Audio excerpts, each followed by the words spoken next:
Cześć! Dzisiaj chciałam poopowiadać o pewnym afrykańskim mieczu z rejonów północnej oraz wschodniej Afryki.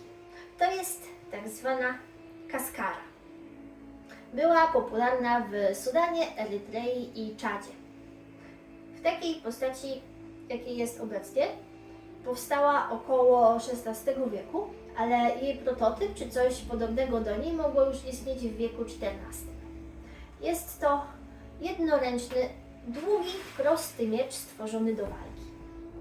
Tutaj widzimy, że jego ostrze jest już dosyć poniszczone i ten konkretny, który trzymamy, to jest oryginał, a nie współczesna replika. Ale zanim zacznę, chciałam powiedzieć, że jeśli jesteś tutaj po raz pierwszy na kanale i jeszcze się nie widzieliśmy, to cześć, miło, że jesteś. Ja mam na imię Ola i opowiadam tutaj o starej broni.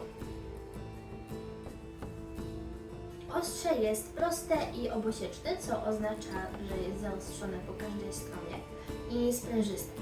Krawędzie są zwykle równoległe aż do końca końcówki, ale czasem mogą zaczynać się zwężać w drugiej połowie ostrza. Zwykle długość to od 70 do 110 cm, czyli mniej więcej kaskara ma metr długości. Może być wykonana z żelaza, ale w większości znalezionych egzemplarzy jest ona zrobiona ze stali. W większości mają one jedną pojedynczą bruzdę, biegnącą aż do końca ostrza, ale są też przypadki, że takich bruzd są 3, w tym jedna długa i 2 mniejsze po bokach.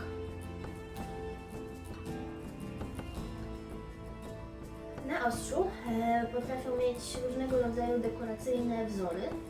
Tutaj widać takie nieznaczne, już dosyć starte półksiężyce.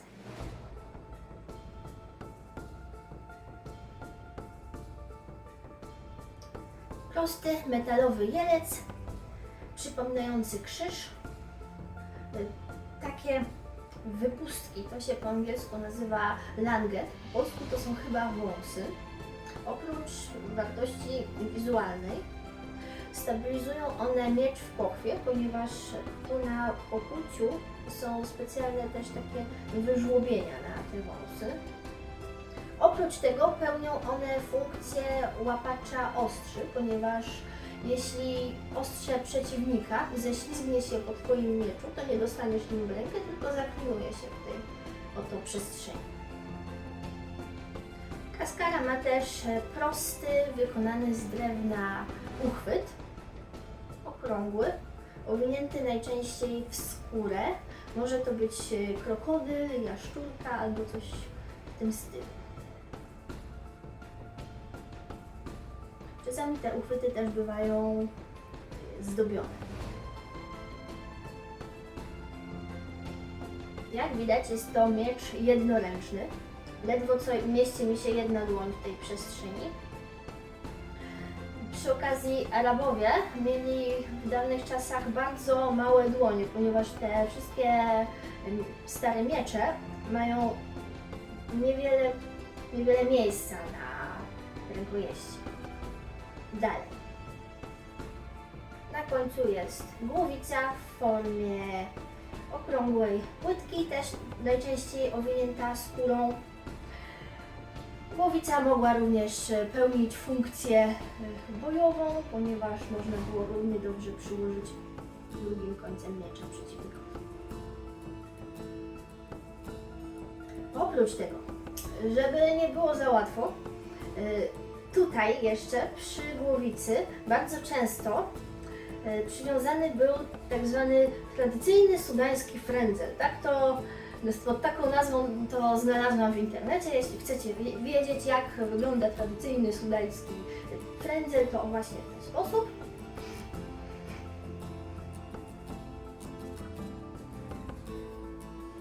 Pochwa.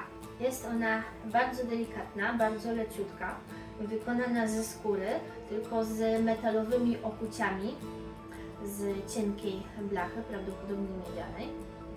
I trafiła ona do nas w takiej postaci, więc to okucie trzeba było dorobić.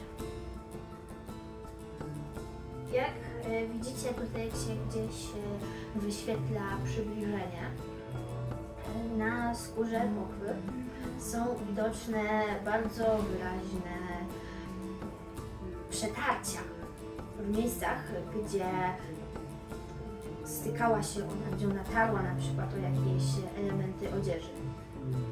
I wyobraźcie sobie, że macie skórzaną kurtkę z naturalnej skóry i jak długo musielibyście ją używać, nosić, żeby Wam ta skóra się przetarła i popękała.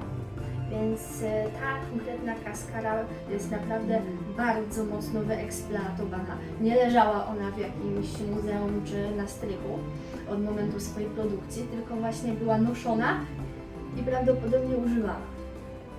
Tutaj też widać ten pasek, jak bardzo on jest delikatny i pomieszczony. Pasek też jest oryginalny, noszone to było właśnie na pasku.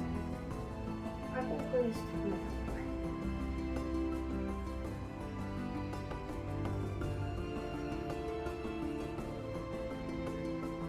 Długość kaskary to 90 do 110 cm.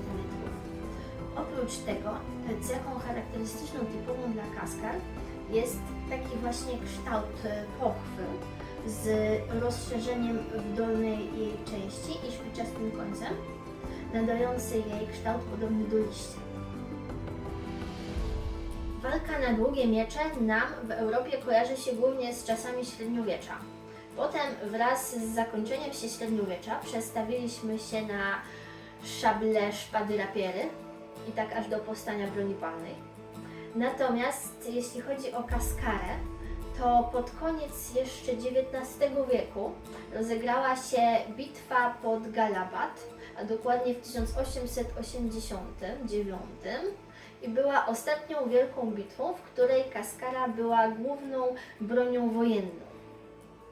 Rozegrała się pomiędzy sudańskimi mahdystami a siłami Etiopii.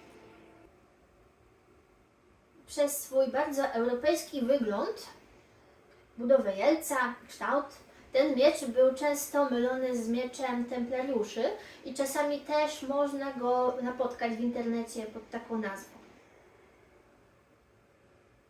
I to wszystko na dzisiaj, co chciałam o nim powiedzieć. Jeszcze zobaczcie, jakie sobie nowe tło przyszykowałam do nagrywania. Tu stoją żelastwa, tu stoi zbroja. Dalej, w następnym odcinku będzie, no chodź tu, sztylet z Etiopii.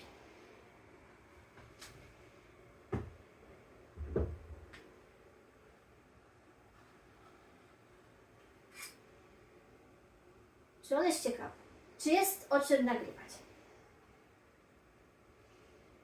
Bo on tutaj w pochwie skrywa coś.